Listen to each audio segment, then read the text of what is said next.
Podcast LIPI Press, podcast penerbit ilmiah masa kini. Halo sahabat LIPI, selamat datang kembali di podcast LIPI Press. Tidak terasa kali ini podcast LIPI Press sudah menemani sahabat LIPI hingga episode ke-10. Saya Meta Safitri akan memandu podcast episode 10 kali ini yang berjudul Kenal Lebih Dekat dengan Profesi Editor Buku LIPI Press. Seperti yang sahabat LIPI mungkin sudah ketahui, LIPI Press merupakan penerbit ilmiah yang mencakup pada penerbitan buku dan audiovisual. Akan tetapi, mungkin ada sahabat LIPI yang masih bingung perbedaan antara penerbitan dan percetakan nih. Jadi, penerbitan itu berfokus pada penciptaan konten bagi publik, sedangkan bidang percetakan berfokus pada produksi konten dalam bentuk media cetak atau fisik. Di era digital seperti ini, LIPI Press terus berupaya menjaga eksistensinya dengan sinergi sehingga tetap menjadi penerbit ilmiah nasional yang terdepan dan inovatif, sekaligus menjadi acuan dan penggerak dalam mencerdaskan kehidupan bangsa. Salah satu bagian yang berperan penting di dalamnya adalah divisi editorial buku. Pasti sahabat LIPI sudah penasaran dan ingin tahu seluk-beluk dari divisi editorial buku LIPI Press, bukan? Langsung saja sudah hadir pada episode kali ini akan ada Kak Risma Wahyu Hartining CSS selaku subkoordinator pelaksana fungsi penyuntingan konten, beserta Kak Sarwenda Puspita Dewi SHUM dan juga Kak Sony Herkusuma SS selaku pelaksana fungsi pengemasan dan pengembangan konten. Halo Kak Risma, Kak Sarwenda, dan Kak Sony. Pagi Kak Meta. Mbak Meta. Apa kabar nih teman-teman editor LIPI Press? Alhamdulillah sehat selalu. Baik semuanya. Baik ya. Nah, sebenarnya tadi sudah dibuka di awal ya bahwa ada penerbit ilmiah gitu. Mungkin teman-teman dari LIPI Press nih pengen ketahui juga sebenarnya apa sih Kak Risma perbedaan editor di LIPI Press dengan editor di penerbit lainnya? Silakan Kak Risma. Siap. Terima kasih.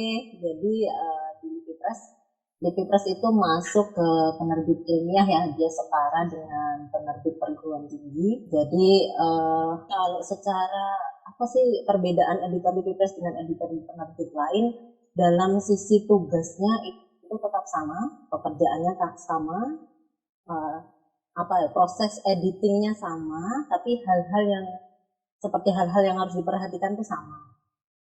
Apa yang membuat beda sebuah penerbit ilmiah dengan penerbit lainnya?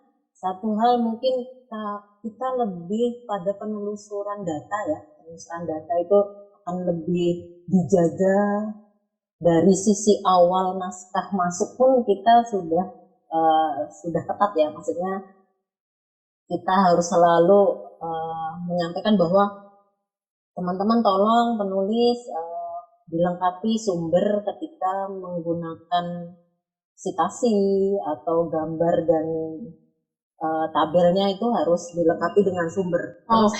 Kayak gitu Mbak Meta. Jadi memang editor LIPI Press ini dari awal mungkin ada penulis ingin mengajukan buku itu harus jelas dulu ya sumber gambarnya dan juga referensi yang digunakan, begitu Kak Risma ya. Baik. Kemudian ada divisi-divisi di editor buku ini apa aja sih Kak Risma dan juga tanggung jawab per divisinya? Kalau di LIPI Press itu ada mungkin sekurangnya ada 4 ya. Kita divisi akuisisi, divisi penyuntingan konten, divisi produk dan desain, dan divisi pengemasan konten. Jadi sebenarnya di divisi penyuntingan dan pengemasan konten itu pengembangan dan pengemasan konten itu jadi dalam satu koordinator ya.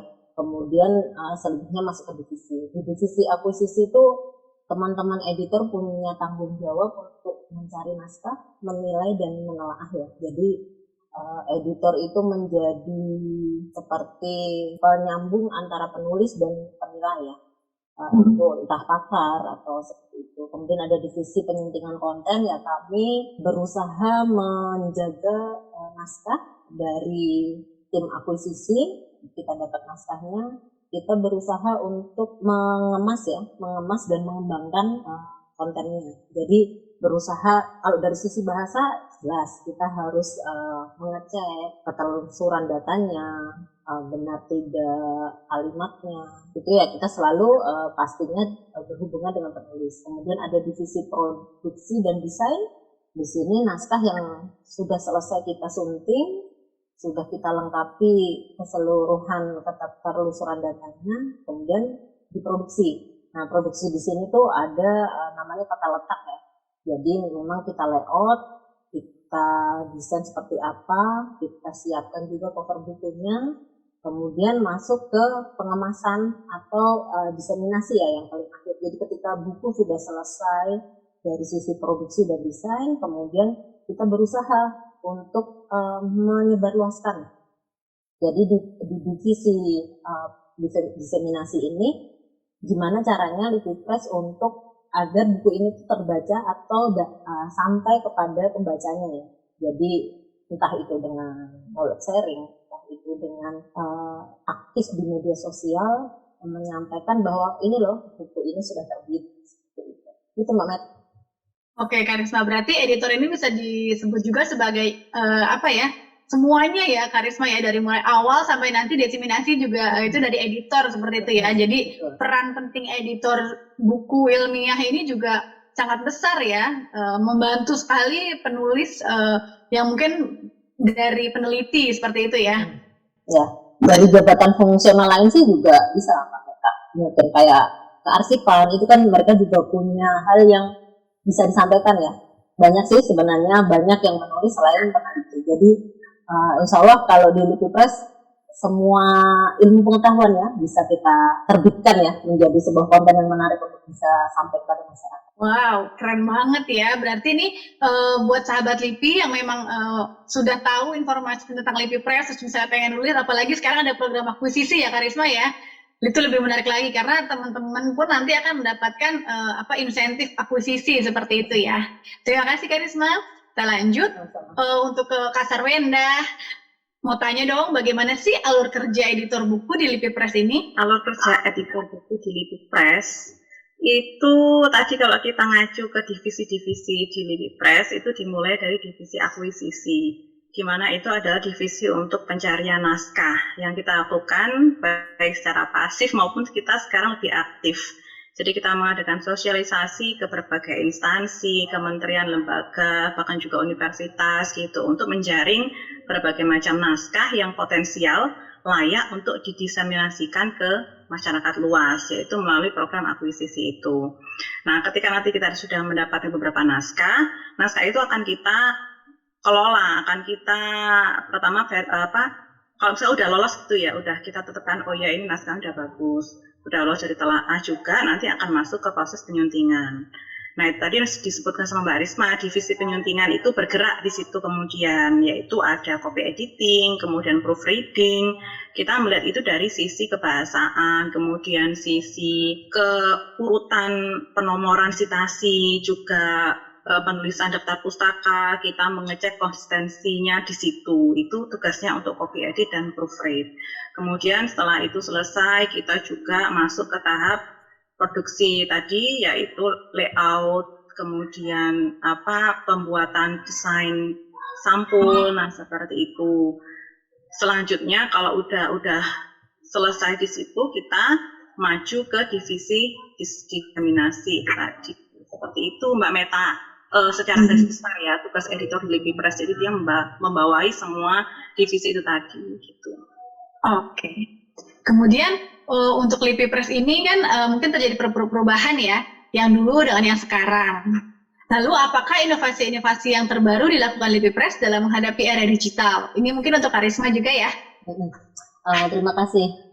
Yang sangat berasa ya Mbak Meta, kita tahun 2019 kita punya gedung baru ya. Dari 2019 kita punya gedung baru, kemudian sudah ada beberapa program yang kita coba inisiasi dari 2019. Dan 2020 yang paling berasa adalah kita punya program baru, yaitu program akuisisi pengetahuan lokal ya. Jadi program ini tuh juga didukung karena di Lipi Press ada, kita ini dijadikan satu ya, ada dua satuan kerja di Lipi yang dijadikan satu, jadi pengeluarannya selain buku juga audiovisual. Jadi satu sisi kita juga mendapatkan satu keluaran yang bagus gitu ya. Jadi selain buku juga kita ada film. Nah dari situ di buku itu yang selain program akuisisi pengetahuan lokal, kita juga menggunakan Open Monograph Press. Jadi satu sistem di mana kita menerima naskah dari penulis itu daring ya, jadi udah melalui sistem. Satu yang sangat memudahkan adalah email kita tidak penuh, jadi semua naskah, semua dari pergerakan awal sampai akhir dia akan terbit itu semuanya ada di sistem. Jadi kita tidak akan kehilangan itu ya, database si naskah, itu yang paling penting. Selain itu satu gebrakan ya di LIPI Press 2020 itu media sosial kami itu bergerak. Kita tahu ya bahwa ketika program akuisisi pengetahuan lokal itu ujungnya itu diseminasi. Kita semua berusaha ya memajukan media sosial kita tuh aktif, karena dari situ konten yang kita terbitkan itu bisa diterima oleh masyarakat. Gitu Mbak Meta. Ya mungkin yang saya dengar informasi juga nih ya, kalau LIPI Press itu kan sekarang udah open access ya. Diseminasinya juga begitu Karisma ya, karena mungkin kalau tadi OMP itu kan dari naskah, sisi naskah tuh mungkin dari pracetaknya gitu ya. Ketika sudah mulai setelah cetaknya atau terbit, naskah ini sudah terbit, itu semua masyarakat umum bisa membaca dengan mengakses websitenya LIPI Press begitu ya. Oke, iya benar. Satu lagi ya, betul. Inovasi satu lagi yang sangat mungkin ini menjadi kemudahan bagi LIPI Press ketika kita menggunakan Open Monograph Press ya. Ketika menggunakan OMP, selain memudahkan semua penulis dan kita juga sebagai penggerak penerbitan ya, satu hal plus yang didapat oleh penulis adalah dengan OMP hasil terbitan mereka ini bisa tersitasi. Jadi OMP ini sudah bisa terbaca sampai ke Google Scholar ya. Jadi ketika sudah terbit satu dengan metadata yang sudah lengkap dari penulis, jadi terbitan LIPI Press itu bisa terbaca di Google Scholar, yang pasti penulis dan bukunya tersitasi. Kemudian sudah ada beberapa yang terindeks Scopus Mbak Meta. Jadi ini yang mungkin sudah di program akuisisi insya Allah dapat insentif ya. Selain itu dengan penerbitan melalui OMP, teman-teman bisa tersitasi. Wah. Berarti ini OMP LIPI Press ini merupakan unggulan ya, karena all package ada di situ ya, selain dari pracetaknya sampai terbitnya itu juga, dan tersitasi juga. Itu pasti siapa sih nggak mau nerbitin di LIPI Press begitu Karisa ya? Dan juga tadi ada insentif ya ketika mengikuti program akuisisi terus lolos nanti akan mendapatkan insentif ya. Wow, nih teman-teman sahabat LIPI mungkin menarik nih, jadi pengen lebih tahu lebih banyak nih ya. Baik, saya kembali ke Kak Wenda dan Kak Sony ya. Selain berfokus pada penyuntingan buku, apakah editor buku memiliki tugas lain yang mungkin belum sahabat LIPI ketahui? Apakah editor bahasa Indonesia ataupun bahasa Inggris membawahi divisi-divisi lainnya, Kak? Ya, untuk tugas editor buku ya, kalau terutama di LIPI Press nih, kami selain mengedit buku, juga kami melakukan memverifikasi naskah gitu ya. Lalu juga melakukan review naskah juga. Kita berhubungan dengan penelaah gitu. Kami menyiapkan naskahnya untuk direview setelah lolos dari hasil verifikasi kami. Tentunya naskah akan dibawa ke review. Lalu setelah direview, tidak hanya itu, kami juga memperbaiki naskah juga. Jadi kita ketika ada penulis naskah yang naskahnya sepertinya ada kalimat yang ambigu, kita juga berkoordinasi dengan penulis apakah ini perlu diperbaiki atau tidak. Atau jika penulis ingin kita memperbaiki, kita akan membuat perbaikan lebih dulu, tentu saja dengan pertimbangan dari penulis. Kami selalu berkoordinasi dengan penulis. Lalu ada juga pembuatan blurb gitu ya, atau sinopsis cover buku di belakangnya itu. Jadi bagaimana kita menampilkan tulisan itu agar pembaca tertarik untuk membeli buku ini nih. Jadi tugas editor tidak hanya mengedit, tapi juga dari awal, dari kita verifikasi, mereview, dari berhubungan dengan penulis, sampai juga bagaimana buku ini bisa tersampaikan kepada masyarakat atau pembacanya. Berarti nggak cuma pegang naskahnya aja ya, tapi juga pemilik naskah dan juga mungkin penelaah, berarti kan eksternal lagi ya yang Iya. menelaah buku tersebut gitu ya. Wow, berarti banyak sekali hubungannya dengan bukan cuma sama naskah aja nih, karena kan mungkin sahabat LIPI taunya oh editor nyuntik naskah berarti dia coret-coret naskah aja, ternyata enggak ya, lebih luas Iya. dari itu ya Kak Sony ya. Betul Kak Meta, banyak sekali pekerjaan editor itu tidak hanya untuk mengedit, tapi bekerja juga dengan yang lain-lainnya. Oke, untuk editor bahasa Indonesia dan bahasa Inggris mungkin membawahi divisi-divisi lainnya, Kak Sarwenda. Divisi yang lain, kalau bahasa Inggris itu ada kekhususannya itu di proyek terjemahan. Jadi semenjak tahun 2016 kita sudah ada inisiasi kerjasama dengan Springer. Jadi enggak semua, beberapa terbitan LIPI Press itu dipilih oleh Springer yang kemudian dikerjasamakan dalam bidang co-publishing gitu, bersama penerbitan antara LIPI Press dan Springer, sehingga beberapa buku LIPI Press yang berbahasa Indonesia yang dipilih oleh Springer untuk diterbitkan itu harus diterjemahkan ke dalam bahasa Inggris, kan gitu. Nah, persoalan di kami itu karena di LIPI Press selama ini belum ada ASN yang secara khusus bertanggung jawab atau bertugas untuk menerjemahkan buku tersebut, jadi kita memberdayakan tenaga lain untuk melakukan pekerjaan tersebut. Lalu editor di LIPI Press itu berperan untuk mengecek hasil pekerjaan terjemahan tersebut. Nah, di situ spesifikasi yang kami lakukan. Selain tentunya kita juga mengurusi naskah yang memang asli original tertulis dalam bahasa Inggris. Itu Mbak Meta. Itu beda antara bahasa Indonesia sama bahasa Inggris. Cuma kalau untuk membawahi divisi, kita itu sejalan sama program yang sekarang sedang dijalankan oleh pemerintah. Itu yang Kampus Merdeka itu, Merdeka Belajar. Nah, di situ itu kan hakikatnya kita memberikan kesempatan seluas-luasnya kepada para mahasiswa untuk merasakan bekerja secara nyata di bidang pekerjaan sesuai dengan bidang mereka masing-masing, kan gitu. LIPI Press mengikuti program tersebut untuk mendukung komitmen dalam memberikan kesempatan kepada teman-teman mahasiswa tersebut untuk magang di LIPI Press.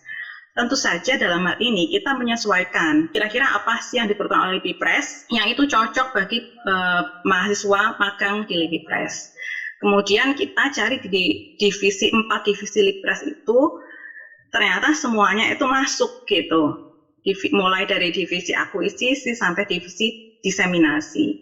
Cuman mulai tahun 2020 yang kita fokus banget pada program magang itu, kita menjaringnya hanya di penyuntingan bahasa Indonesia, bahasa Inggris, sama layout desain. Nah, kemudian pas kita wawancara pada saat itu ternyata ada nih bakat-bakat potensi dari teman-teman calon magang itu yang ternyata mereka memiliki banyak pengetahuan dan pengalaman di bidang media sosial gitu. Jadi kita berdayakan juga mereka akhirnya di bidang divisi diseminasi tersebut gitu Mbak Meta. Nah, semenjak magang tahun 2021 ini itu ada namanya, kalau saya nih membawahi divisi untuk penulisan artikel, esai sama resensi gitu. Nah, itu di saya. Kalau di Kak Sony mungkin lebih ke media sosialnya ya. Kalau saya lebih di divisi penulisan itu buku dan juga film dari terbitan LIPI Press, kemudian artikel, kita mencoba untuk membuat artikel yang sebisa mungkin itu creative writing sebetulnya, atau juga bisa disebut sebagai tulisan populer gitu, sama tulisan berita. Jadi kalau ada berita-berita di LIPI Press itu kemudian dia tayang nih di websitenya LIPI Press, nah itu biasanya dia selalu berada di bawah koordinator si divisi penulisan magang itu. Divisi magang penulisan, begitu Mbak Meta. Terima kasih Kak Sarwenda. Mungkin ada tambahan dari Kak Sony? Iya Kak Meta, jadi di LIPI Press ini teman-teman editor ini tidak hanya bertugas untuk mengedit atau mencari naskah, tapi kami juga yang seperti tadi Mbak Wenda bilang, yaitu ada divisi takarir dan media sosial. Ini kami juga tergabung di divisinya diseminasi. Nah, di divisi takarir dan editor media sosial ini kami berfokus untuk membuat takarir untuk keperluan media sosial LIPI Press seperti Instagram, di YouTube, TikTok, atau podcast juga kami membuat takarirnya gitu ya. Jadi media sosial LIPI Press ini menjadi salah satu diseminasi agar masyarakat bisa mengetahui produk apa saja sih yang telah dibuat atau diterbitkan Libby Press. Nah, baik itu buku atau juga audiovisual gitu kan Meta. Wow, ternyata pekerjaan lainnya ini masih berhubungan dengan naskah yang ada di Libby Press, kemudian dipromosikan, lagi dibikin beritanya, dibikin acaranya ya. Berarti teman-teman editor nih luar biasa ya, semua dikerjain gitu ya. Baik. Kemudian ini mungkin untuk pertanyaan semuanya ya. Jika ada sahabat LIPI yang ingin menjadi editor buku, hal-hal apa saja sih yang perlu dipersiapkan? Mungkin boleh dari Karisma. Satu hal mungkin memang editor itu dari pengalaman ya Mbak Meta. Awal kita yang harus kita tahu bahwa bahasa sebagai hal yang hidup ya, bahwa kita bisa mengomunikasikan semua hal, informasi itu dari bahasa. Jadi belajar bahasa itu sangat penting untuk seorang editor ya. Itu jadi hal utama. Jadi editor layout pun, editor desainer itu juga harus tahu bahwa pemenggalan kata itu harusnya seperti itu. Jadi memang dari sisi bahasa itu yang paling utama. Silahkan dilanjut Mbak Windah, Mas Sony. Ya, kalau saya sih, kalau ini untuk menjadi editor buku gitu ya, hal yang harus dipersiapkan itu bacalah buku sebanyak-banyaknya. Karena dengan membaca buku kita akan lebih aware dengan kata-kata. Misalkan kalau ada typo gitu kan, kalau ada typo misalkan harusnya menggarisbawahi atau jadinya menggarisbawahi, nanti insting kita akan melihat wah ini ada yang kurang G nih gitu. Jadi dengan semakin banyak yang membaca, pengetahuan teman-teman tentang kata kalimat nanti akan lebih terasah gitu ya. Itu sih kalau dari saya. Ya, mungkin Kak Sarwenda bisa menambahkan? Ya, terima kasih. Hanya menambahkan penjelasan dari kedua rekan saya. Tadi itu kalau saya boleh bilang itu kita harus memahami terlebih dahulu tentang ilmu editing. Atau apa sebutannya, saya nggak tahu apa itu editologi atau apa, saya nggak tahu deh. Itulah intinya. Kemudian yang kedua itu kita harus memiliki kecermatan dan ketelitian. Nah itu yang paling penting. Soalnya kita itu editor itu ibarat dokternya naskah gitu. Jadi kondisi naskah itu harus lihat dulu gitu. Jangan sampai kita salah mendiagnosis. Jadi kita harus memiliki ilmu itu tadi, kemudian ketelitian dan kecermatan, sehingga terapi atau obat yang kita berikan kepada naskah itu akan benar-benar benar gitu, akan sesuai sehingga dia bisa dibaca oleh halayak luas gitu Mbak Meta. Wah, baik. Nah ini mungkin nih pertanyaan yang ingin saya utarakan juga nih. Bagaimana sih suka duka menjadi editor gitu ya? Karena kan kalau editor mungkin kan harus yang teliti seperti itu ya. Butuh ketelitian khusus nih kayaknya sering sekali banyak dukanya juga nih. Coba bisa dijelaskan mungkin Kak. Oke, kalau sukanya banyak Mbak Meta. Kita bisa banyak membaca konten ya, konten ilmu pengetahuan.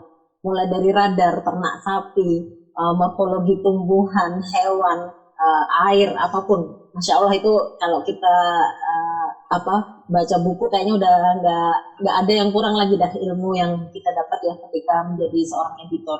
Kalau kita dapat pertama kali ya Mbak ya. Iya, masyarakat betul. membaca kita sudah lebih tahu duluan. Jadi umum itu mungkin ketika masyarakat belum baca kita udah baca duluan, dan kita itu kayak yang pertama ya mungkin jadinya kita bisa memberitahu penulis, Bapak ini kita belum tahu, kita belum bisa menangkap apa yang mau Bapak sampaikan. Penulis ya, gitu. Kalau dukanya banyak Mbak Meta.